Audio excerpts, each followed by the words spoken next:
Moin und herzlich willkommen hier wieder auf The Hobbyist in der Kategorie Gaming. Dieses Mal wieder mit Vampire the Masquerade Coteries of New York. Ja, wenn du jetzt wieder dabei bist, dann hat dir wahrscheinlich das erste Video gefallen. Bleib weiter am Ball, es wird immer spannender, so viel kann ich verraten. Und lass uns direkt starten in Folge 2. So, da sind wir wieder zurück und schauen mal, was Stevie jetzt am nächsten Tag erwartet. You wake up. Oder in der nächsten Nacht. That in itself is a surprise you barely remember when you drifted off. It didn't feel quite like sleep, more like plummeting into an endless void. You imagine that's how death feels like. The room is unchanged, the lamp is still on, the AC is still rattling, the refrigerator still humming. You take a look at your watch, it's almost 9 p.m. You slept for 17 hours straight. Maybe you died. Your breath is gone and you feel no thumping in your chest. Does that qualify as dead if you're still conscious? You're not sure about that, but you're certain about one thing. You are hungry. It's not your stomach rumbling though. It's a need that starts somewhere in your abdomen and spreads to your chest, throat, and back of the head. You open the fridge. The back is still there. You take a closer look at it. If it's soup, then its color and texture are off. You pull the cork out, take a whiff. You recognize the smell immediately. Holy shit. There's no mistaking it. It's bagged blood. The smell is faint, and you remember some situations in the past where you found it nauseating. But now it's almost, no, not almost, it's enticing. Ich habe mich beim letzten Mal dazu entschieden, das Blut nicht zu trinken und noch ein wenig meine Menschlichkeit zu bewahren und das tue ich jetzt genauso. Something in your body wants you to have a sip from the bag. Somehow, it's tempting. The very idea makes you feel sick to your stomach. You cork the bag and put it back in the fridge. Some time passes. You try to piece together different thoughts, make sense of it all. When you hear the lock click and see your door open, standing there is the well-dressed stranger you met yesterday. Immaculate suit again, that predatory look, like a hawk on a hunt, but somehow more relaxed tonight, so like a tame talk maybe. Good evening. Slept well? Your face is good enough as an answer, I suppose. There's not much you know, but of this you're 100% sure you look like shit right now. Come on, we've got places to be. The car is humming in the empty parking lot, just outside the door of the cramped room you have spent the day in. The man motions to it, politely, but with a stern look on his face. Get inside the car is probably best. It's not like I have a choice, right? Correct, but your cooperation is appreciated nevertheless. You take the back seat again. The doors lock. The stranger takes the wheel and starts the car. You drive in silence for a while. From time to time you keep trying to catch glimpses of familiar streets or landmarks through the blackened windows, but it's of little use. The car is also soundproofed, so all you can hear is a bit of traffic humming and the car's engine. The driver doesn't say anything and seems focused on the road. You check the door handle. Yeah, the door is locked alright. The piece of dark glass separating you and the front of the car looks sturdy too. There is nothing left to do but wait. You didn't have time to think about it before, but you realize now that you're hungry? No, not exactly. It's not a rumbling stomach that grabs your attention. It's a need that starts somewhere in your abdomen and spreads to your chest, throat and back of the head. Da haben wir wieder den gleichen Text. You become restless. This is essentially a kidnapping. Whatever this guy says about its purpose, it doesn't change the fact you're being held against your will, and you're not used to following orders when you can't delegate them to somebody else. You feel a need to get semblance of control over the situation, so you decide to prove yourself useful. People in high places have worthwhile skill set. I can get you a lot of money. Ich glaube, ich habe das gesagt. Listen, I know how to reach people, celebs, various industry leaders, politicians backed by rich lobbies. I doubt these will help you where you're going. You're playing in a whole different ballpark now. Short pause. I'll be frank. Currently you're in no position to offer anybody anything. The sooner you accept that, the better. Curse him out, call him a nobody. Ridicule his lack of ambition. Ich glaube, curse him out habe ich genommen.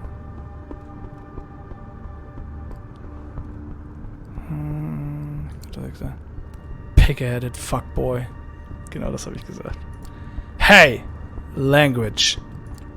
Short pause. He actually looks insulted. Your attitude won't help you make any friends in your current position. You definitely need some. Consider that preferably in silence. The dull hunger strikes again. The powerlessness hurts. You're used to people listening to you, or pretending to care about your demands at least. The driver doesn't play that game, and it annoys you to no end. It takes you another 20 minutes or so. 20 or so minutes to get to your destination. As the door opens, you try to get your bearings. You're still in New York, that much is certain. Queens, maybe. After me, no sudden movements, please. You approach a nice-looking building that houses a two-story gallery called the Art Hole. Two large men in suits flank the door on both sides, and they give your companion a nod as you approach. Prompted by the stranger guiding you, you walk inside. The gallery is full, which is unusual at this hour to say the least. About 24 faces fill the showroom, and a number of waiters navigate the gathering, serving drinks. All of them are beneath the guests' attention. The visitors are well dressed, for the most part, but it's unclear what they have gathered here for. Nobody seems to be particularly interested in the pieces on the walls, and the atmosphere is polite, unnaturally so. Many guests turn to look at you and the stranger who brought you here. Their glances are varied. You see open contempt on a few faces and animated interest in others. Most of the eyes in the room calmly observe you, as if wishing to appraise your worth. This reminds you of your company meetings.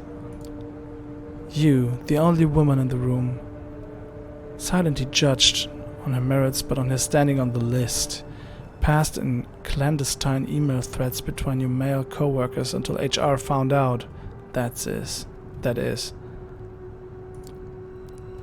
Not the most pleasant experience, but there's no denying and taught you resilience. When others would cower, you now straighten up.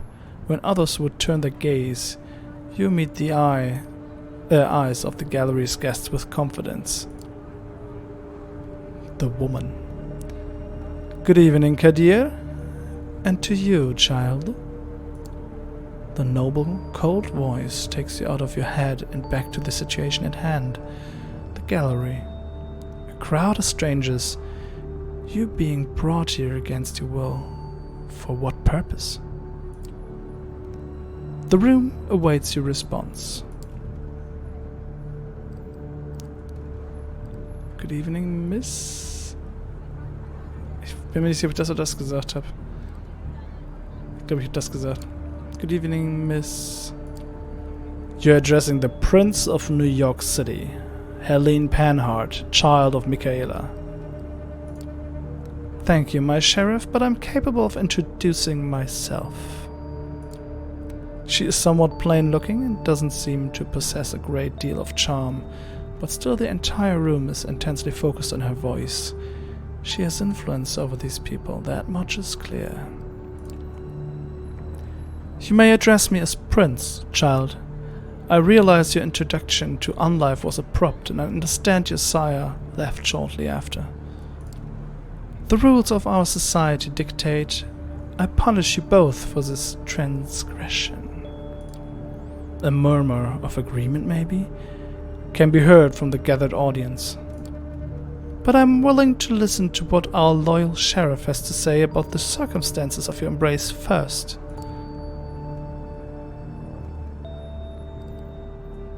Remain silent, habe ich gleich gemacht. You decide it's best to stay silent and listen to the whole situation unfold. It feels like you're out of your depth here. Shall we begin? You're about to be judged by the Court of New York City. Kadir, please tell us how you found this fledgling and what happened on your way here. Court? Prince? Is this some kind of secret society? Make-believe? A trusted informant who has chosen to remain anonymous at this time tipped me off about a suspicious kindred appearing in one of our domains. Upon investigating, I found them gone, but this fledgling remained in their place. A reservation made in the private lounge of the patrician suggests this is once sire had plenty of resources to spend. However, they are apparently also well connected. I lost track of them. Despite some reservations, they offered little resistance. Last night incorporated on our way to the safe house. I was pleased to not have to force her compliance. She did not make use of the back blood we kept in the safe house's fridge, probably holding her natural instincts. We had a quick chat, but wishing to appear here post-haste, I urged her to join me, which she did without a struggle. A pleasant departure from my usual routine, I must say.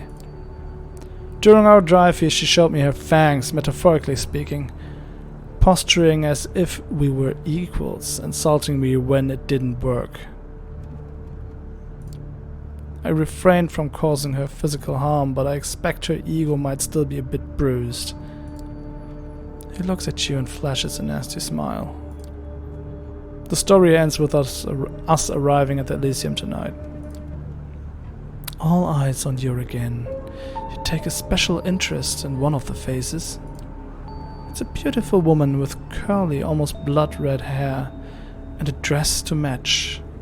You see her whispering to some bespectacled man with an absent-minded look on his face. Who is she? You wonder. Thank you, Kadir. I'll take note of this fledgling's behavior and will take it into consideration later. She turns her attention to you.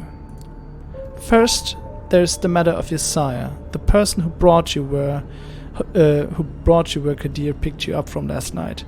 Who were they?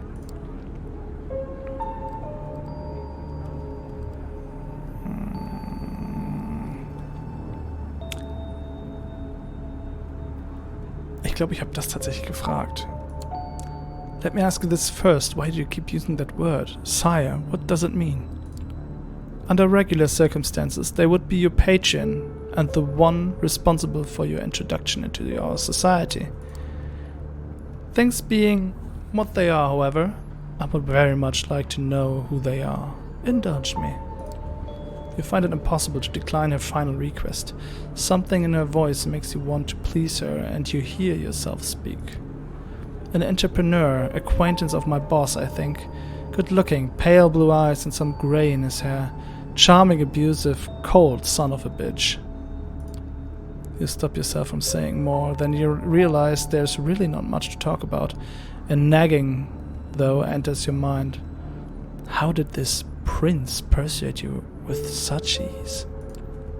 Well, Kadir, does that sound familiar? No, it does not. Or at least not familiar enough. I will continue the search after we're done here.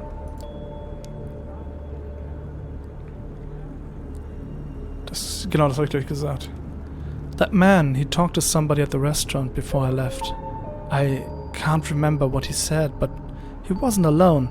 Maybe that's a lead you can follow. Did he now? That's interesting. I do hope the proprietor won't stay mad at us for losing one of his staff. It's almost like he knows the waiter's fate is still bothering you and takes pleasure in pointing it out. Thank you for that observation. I will investigate it later. What shall I do with the fledgling, my prince? What is your recommendation, my sheriff? The traditions are clear. Thou shalt only sire another with the permission of thine elder. If thou createst another without thine elder's leave, both thou and thy progeny shall be slain. I am ready to fulfill my duty. Stay your hand for just a moment longer, Kadir. I wish to consult my counsel on this. Make sure everyone is in agreement. Of course. He seems strangely relieved. The prince leaves the main showroom and about 6 people follow her out. You're about to ask this Kadir what all that talk of traditions and councils was when the red-haired woman approaches the two of you. Sophie. Sheriff, I was wondering if I could have a word with the fledgling. What for? She lowers her voice in response. Come now, Kadir. We all know what the verdict is going to be. Let me speak to them. You might not have to stain your hands tonight after all. Her words grab his attention. His face is hard to read. It's like several emotions are struggling for domination. Anger, sadness, hope, gratitude, resolve. I'll go get my sword. He steps out of the room the way you came, and you're left in the showroom with the woman in the red dress. She takes you aside, and the eyes of the remaining guests follow you. Well then, fledgling, you're in quite the pickle. What was that about a sword? Ich glaube, das habe ich auch gesagt. Wait, did I hear that right? What did he say about a sword? Your hearing isn't faulty. We only have a short while before the prince hears her counsel out and Kadir returns. Here with his blade, so listen please. Last night you became a vampire. Wait, what? Oh yes, I'm well aware of how ridiculous that sounds. It's the reason why we have all these nicer words for it. Kindred, being embraced, having a sire. The fact remains. The beings called vampires? You're looking at them. They are us. You glance around. Some of the guests are still occasionally looking at you, commenting on you in hushed tones. Many of the patrons are pale, really pale. Most hold glasses of wine. No, not wine. That's not the right thickness, and not the right color either. You're trying to come up with something sensible to say, but you're drawing a blank.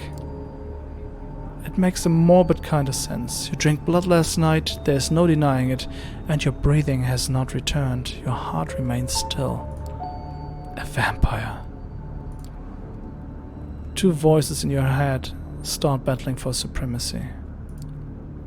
One of them slowly begins to put everything that happened since yesterday together, coming to a conclusion that no matter how insane it might seem, nothing but what she's saying makes sense.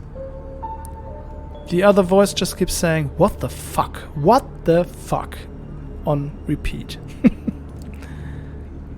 You're surprised. This is often how it plays out by design. Kadir deliberately keeping you in the dark and all. If we do nothing, you will be cut down, as sure as day follows night. But I'm here to offer you a chance, a way out, under one condition. I will take you under my wing. If you're lucky, the prince will be in a good mood tonight and Kadir's complaints about your behavior won't influence her judgment. This society values docility. She might agree to this, but only if you swear fealty to me. I'm not making this offer lightly. As your patron, I will take responsibility for you. Your actions will reflect on me. If they reflect negatively, well, I will make sure you face the consequences.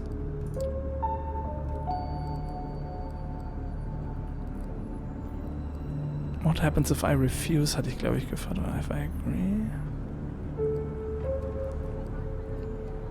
Ich glaube, das hatte ich gefragt. What happens if I refuse? I believe I know what the prince will ordain, and I'm certain Kadir will do his duty. You, my poor fledgling, will die, for good, this time. With me there's a chance you will not. I can be your guide in this new reality. Steps and hushed voices can be heard from the side room. It seems the prince and her council are returning to the showroom. Kadir appears from downstairs as well as starts walking towards you. When you hear the verdict, ask to be spared. I will intervene. Remember my condition. She flashes a heart-melting smile towards Kadir, who does not smile back. The sheriff's immaculate suit is now complemented by a curved oriental-looking metal scabbard fastened with a colorful sash around his waist.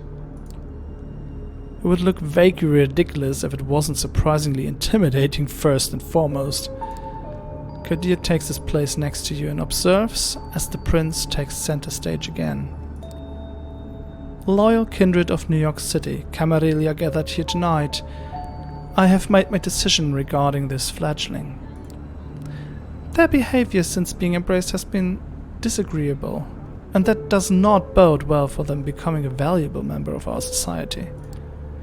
You're all keenly aware that these nights we need to close our ranks and trust the wisdom of our elders and their traditions more than ever before. As our trusted sheriff pointed out, there can be only one course of action. Although I acknowledge some of my council's divergent opinions on this. She takes a look specifically at one of the people who left the room before, a somewhat plainly dressed, shy-looking man whose skin was somewhat healthier tone. He bows his head in deference. I hold the final authority over this fledgling's fate.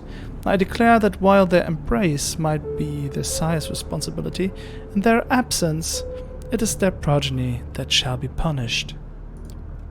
The sentence is final death, to be resolved presently.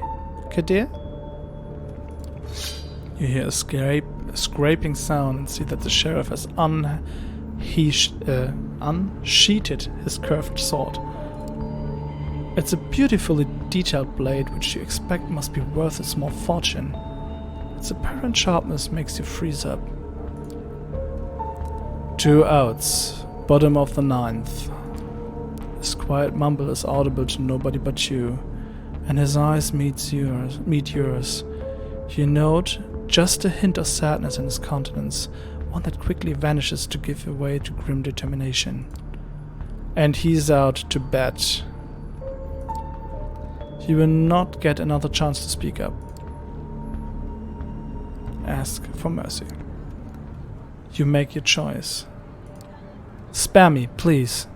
Don't make me beg, goddammit. Prince, if I may ask to stay the sheriff's hand for a while longer? Kadir looks at the prince, waiting her response. The sword is still hanging above you, threatening to fall at a moment's notice. Is there something you'd like to say, Miss Langley? Yes, if I may? At first the prince looks somewhat annoyed at the distraction, but she stays quiet for a while, measuring the mood in the room. The bored elites suddenly look at you with aroused interest, some of them dismayed at not seeing the bloodshed, but all intrigued by the unexpected twist. The prince nods. Well, let's hear it. Sophie takes a few steps forward.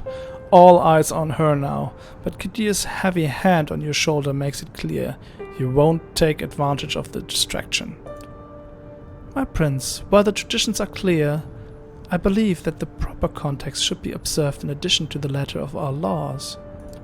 This fledgling is a burden, but with proper guidance, they could become an asset to our domain. And I understand you are volunteering to take this unruly child under your protection? Yes, I am willing to give them a chance and provide to the entire domain that they can adhere to our expectations. I will take nothing less than their full cooperation, naturally.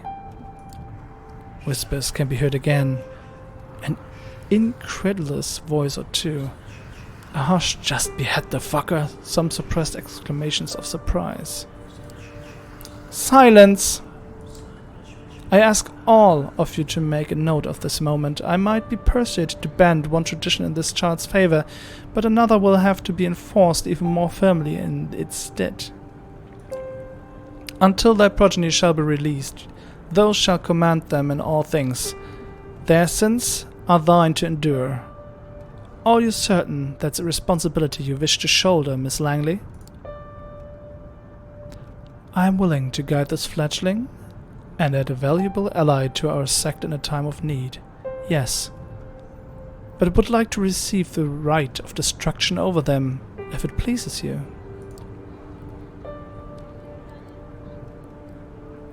I remain silent. Its clear tensions are high. It feels surreal to listen to strangers discussing your death, or second death apparently, and keeping silent. You decide it's for the best to let Sophie handle this alone and not interject. You have no idea how to handle this eyes wide shut crowd. The prince looks at you of weighing your worth. She takes another good measure of the room before she speaks again. I shall grant what you ask. Let it be known, Sophie Langley of the Clan of the Rose will become this fledgling's patron. There shall be considered like sire and child. Das ist interessant. Jetzt ist Sophie nämlich als Toreador für mich als Ventrue verantwortlich. Aber das Ding ist, ich weiß noch gar nicht, dass ich Ventrue bin. Das wird sich vielleicht demnächst rausstellen. Wer weiß. Miss Langley will take full responsibility for them, and I grant her the right of destruction if she sees fit to use it. Let my intentions be clear, however. If I am to turn a blind eye to one of our most important traditions on this occasion, I expect it to be beneficial to the Camarilla. Substantially so. Ich kann nicht mehr lesen. I hope you find this verdict satisfactory, Miss Langley. Of course, Prince. Thank you. Very well. She turns to you. What is your name, child? Stevie, Prince. She nods. Welcome to the Camarilla, Stevie. Now, this evening proved to be even more eventful than I anticipated, but with the fledgling's fate decided, I believe our meeting here can conclude. Thank you all for appearing on such short notice. Give my regards to those who couldn't make it. Kadir, a moment of your time before I let you return to your duties. Of course, Prince. He shoots you a side glance and doesn't leave much space for interpretation. You will be watched, you will be judged, and if need to be, you will be punished. The two of them leave the gallery. Well, Stevie, I think we have both already managed to significantly improve each other's evenings. But let's keep the ball rolling, shall we? I think we should have a toast to a new fruitful partnership. She raises her hand at one of the well-dressed concierges who have now reappeared in the showroom to refill the guests' glasses. The conventionally handsome man approaches with a carafe of red liquid. He pours it into two tall glasses. You can barely wait until he hands you the drink. Your attention is fully on it. The fact that it's blood, you're certain of it, doesn't faze you this time. While Sophie sips her drink, you realize that this thirst, no, this hunger can only be satiated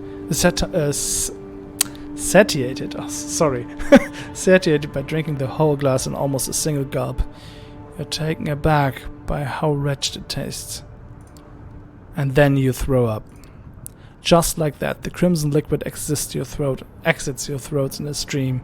Your entire body tenses as if it wanted to get rid of every last drop. Sophie is shocked, and so are the remaining few guests.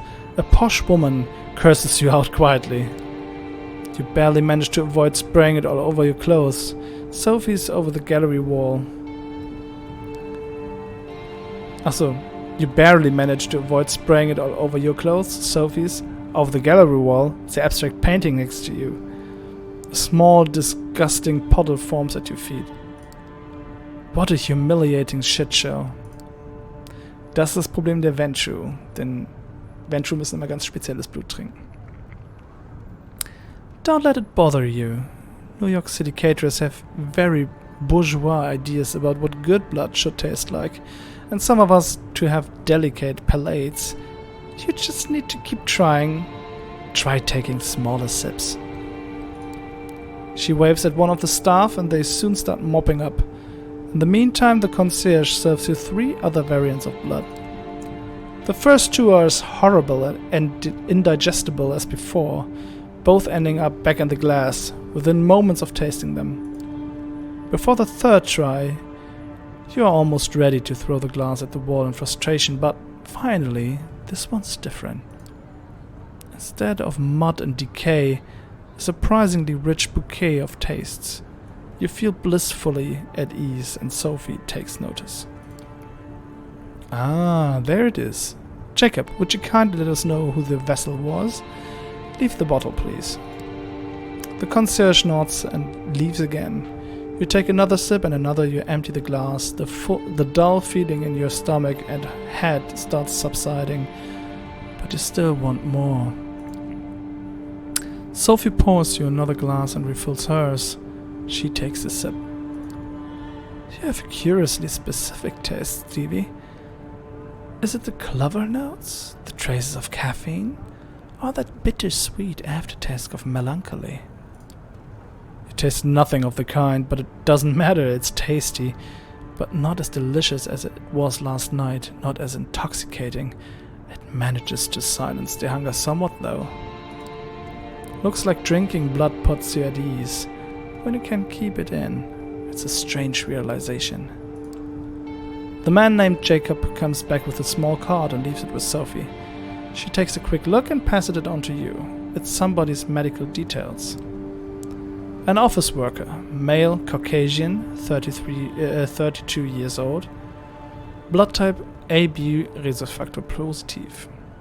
Blue eyes, brown hair, no history of substance abuse, New Jersey native. Might one of these details be what makes the difference? Now that we have picked the right bouquet for your palate, these documents should be useful in identifying your exact taste. Should there be 0 Resofactor positive or Joy Say boys? But I believe you have more questions, no? Perhaps we should start with those related to sustenance.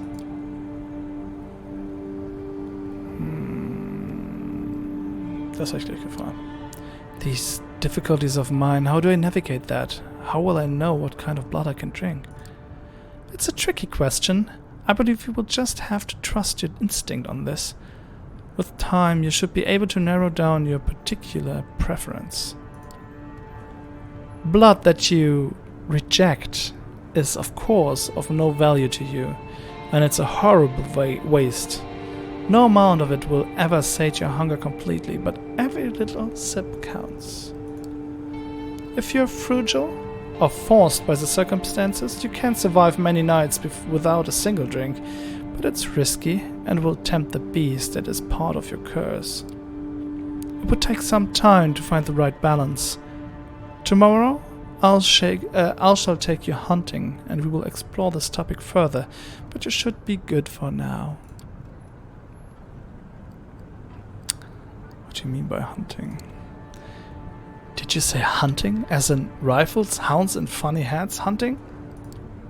Nothing of the sort, don't be silly. We are predators, but we are civilized. And most importantly, there's the Masquerade to consider.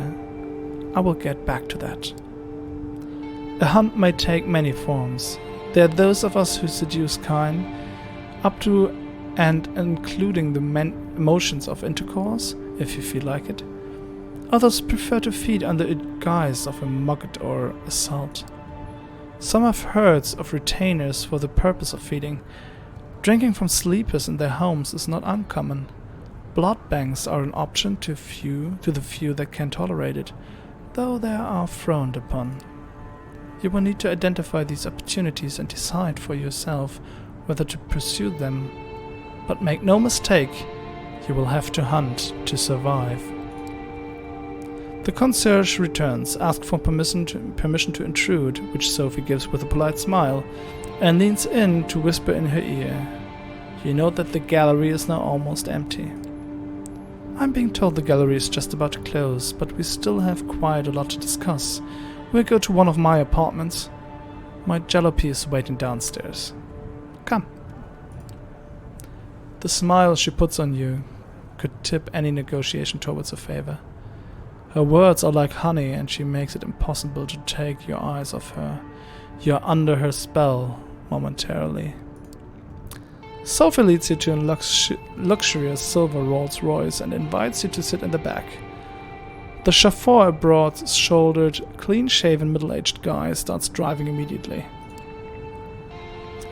Where did we leave off? I believe I started telling you a bit about our customs.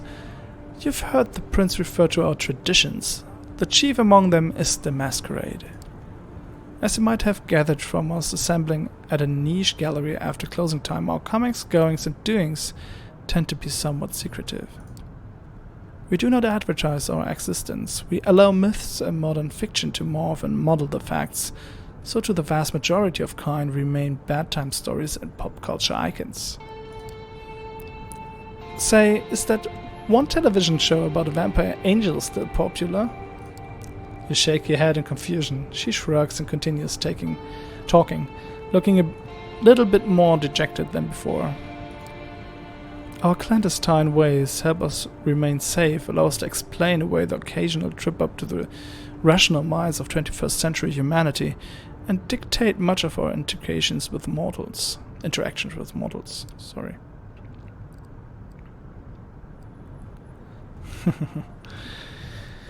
Ich glaube, ich hatte gefragt, ob der Fahrer auch ein Vampir ist.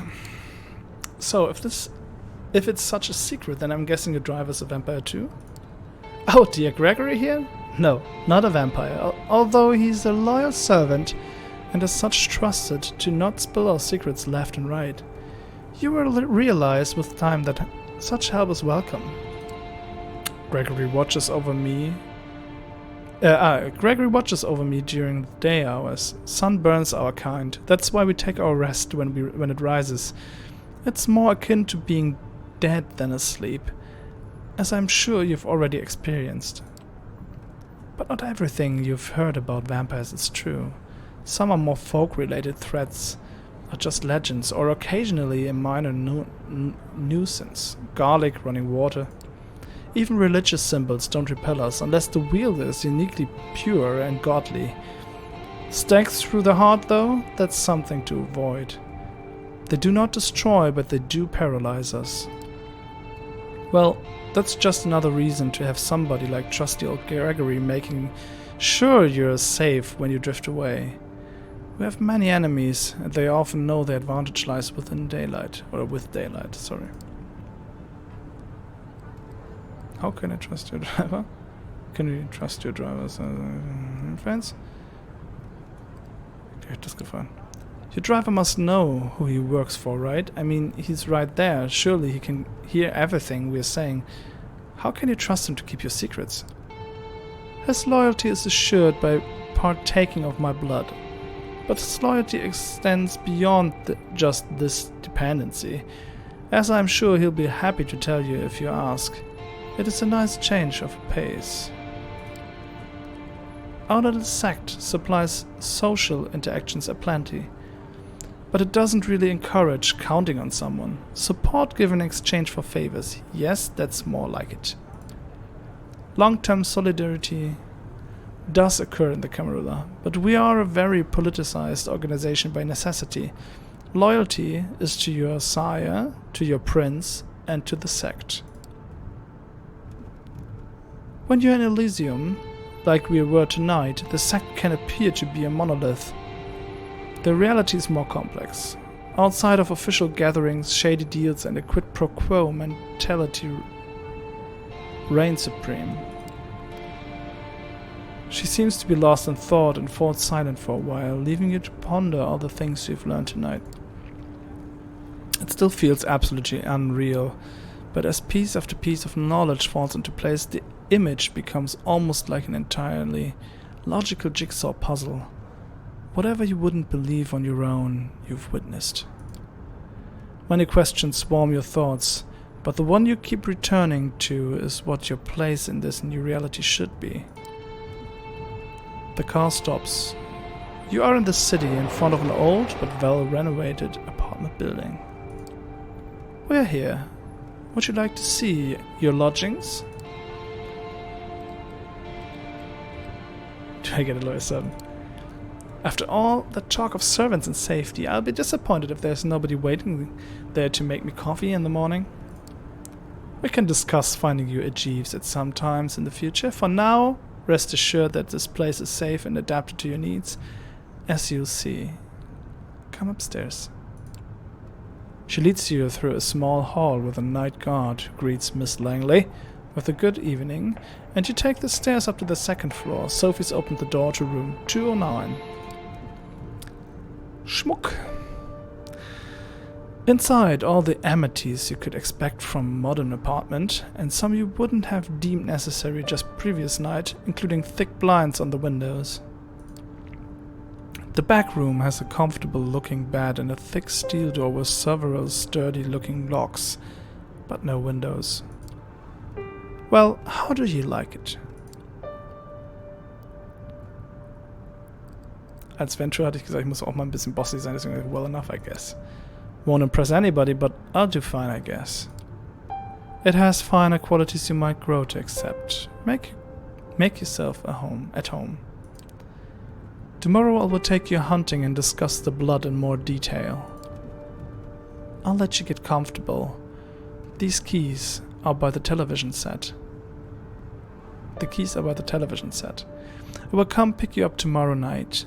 Use the back room for rest. You can lock the doors, just in case. It stinks a bit when she leaves. It's like the room suddenly became a few shades dimmer. You inspect the kitchen, hoping to find something to drink. Nothing. No regular food either. Feels strange that Kadir could be a more thoughtful host than your new sire, even if only in that respect. You briefly wonder if the sheriff might have a hidden side. With nothing left to do, you lie on the couch with the TV playing in the background for company. Columbo reruns. Kojak reruns. President of the United States got himself into serious trouble again. President of the United States got himself out of trouble again. Das kann auch nicht für Trump gelten eigentlich. Pundits start yelling over each other about things that seemed a little bit less insignificant just 2 days ago. You start drifting off, reflecting about another night of confusing conversations and worldview-shattering revelations. How many more before you will finally understand what happened to you and what you're supposed to do now? You keep coming back to the life you left behind, the people you should contact, the things you want to pick up from your apartment. You wonder when you will have the chance for either. As you start to feel the same tiredness that made you drift into a cold, sleepless night, you settle in the back room. The bed is comforting, the lack of windows less so. You leave the light bulb on, looking at it. You realize it's the closest you'll ever come to staring at the sun on a breezy summer day again. A wave of melancholy overwhelms you. A few minutes later, your consciousness fades, and you take the plunge into darkness again, sinking, sinking, sinking, sinking.